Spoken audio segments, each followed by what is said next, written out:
know that the mom groups, they can be very cliquey, very status like, there's a whole lot of unspoken competition going on. Hey ladies, welcome back to the channel Simply Serene. Welcome back to our 7-week series, A Christian Woman in Her 30s. As always, ladies, please remember that this isn't a checklist of how to be modest. This series is not about rules that you need to follow. It is about your relationship between you and God. How has your relationship changed how you live, how you love, and ultimately how we show up as women of God in our 30s. Now, last week we talked about self-care gone too far. I shared a powerful testimony on how I let self-care and beautification turn into idolatry, which turned into following the trend of sugar daddies. I'll post that link down in the bio so that you can watch that. But this week we're going to be talking about something that I personally feel like the world does not value enough, and that is character. I think we care a lot about aesthetic and the vibes, but very few times do we really care about character. When we talk about the modesty journey, I think a lot of people just think like, oh, what I wear and how I present myself and how polished I appear on the outside. And it's like, God isn't just looking at that. He's looking at the fruit that our lives are producing, the fruit that our lives are bearing. Just think about a farmer. If a farmer produced rotten potatoes, wilted carrots, molded corn, and that popped up in your local Trader Joe's or your local Whole Foods market, how would you feel? You would be disgusted. Like, why are they producing this trash? Like, what is this? And I would like to propose to you that that's possibly how God would feel. And again, this is just an analogy. We call ourselves Christ followers. We call ourselves women of God, but yet we are typically producing anxiety or pride, or producing the spirit of comparing ourselves to other people, other women, bitterness. And then now others around us have to consume that energy, have to consume those products, and they now too are tainted by what we're producing. And the negative just keeps spreading. We need to be cultivating good fruit, period. And if you don't believe me, just turn to your Bible. Galatians 5:22 through 23 says, love, joy, peace, patience, kindness, goodness, faithfulness, gentleness, and self-control. Those are the fruits of the Spirit. This illustrates what we should be producing. I'm going to give you guys a real life story. This happened 3 weeks ago, so this is a very fresh story. I took my son to a story time at the library. It's free. It's once a week, about 30-40 minutes. They sing songs. It's super cute. You guys should check it out if you're a stay-at-home mom and need something to do with the little ones.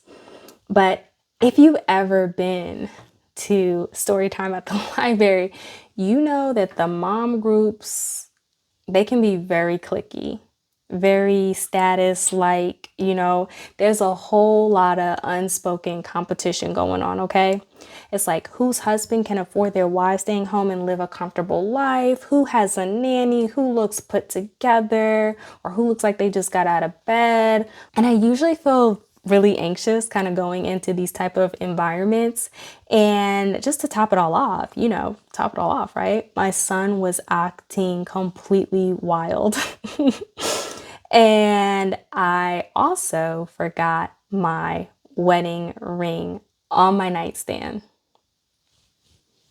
So as soon as I get in the library, I look down and I'm like, I don't have my ring.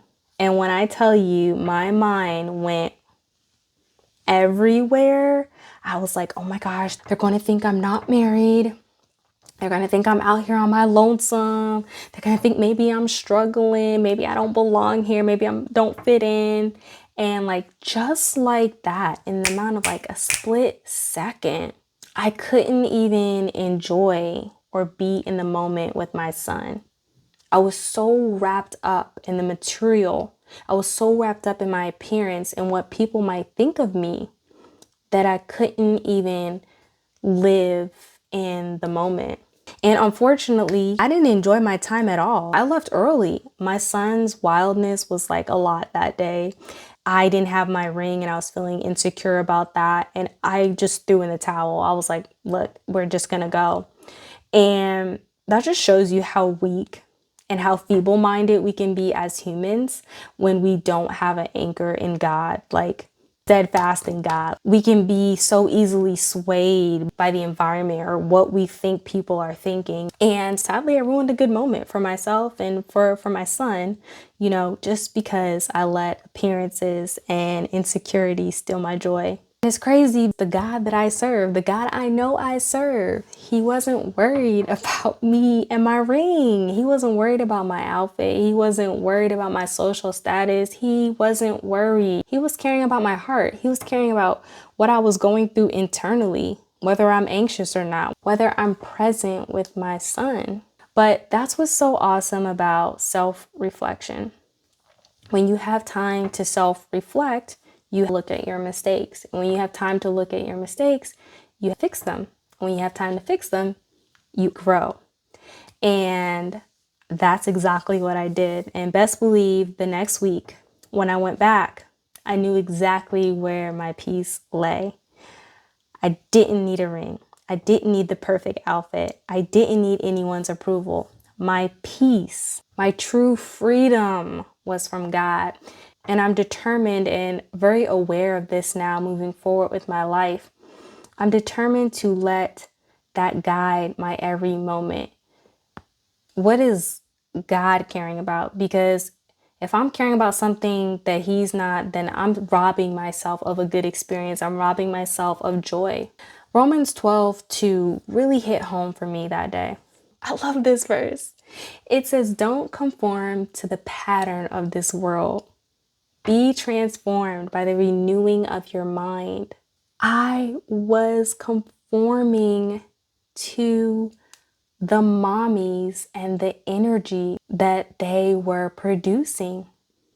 I was conforming to having my stability and my status in a ring. In a ring that's going to be burned and thrown in the fire. Like, this is a ring? Come on. This is not what life is all about.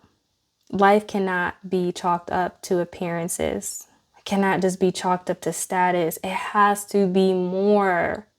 It cannot be all about material things that we cling to for comfort. Our inner peace needs to come from God. In closing, when I think about life, I think that life is already hard in itself.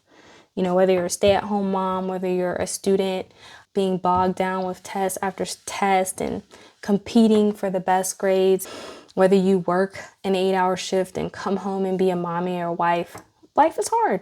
And too many of us are letting society hijack our peace and joy, all in the name of social status. I gotta have this certain type of lifestyle. Or we do it all in the name of girl time. Oh, I have to get my nails done. I have to get my hair done because I'm pulling up with the girls. We let society hijack a lot of our peace and joy, trying to conform, trying to be accepted by the world. True modesty.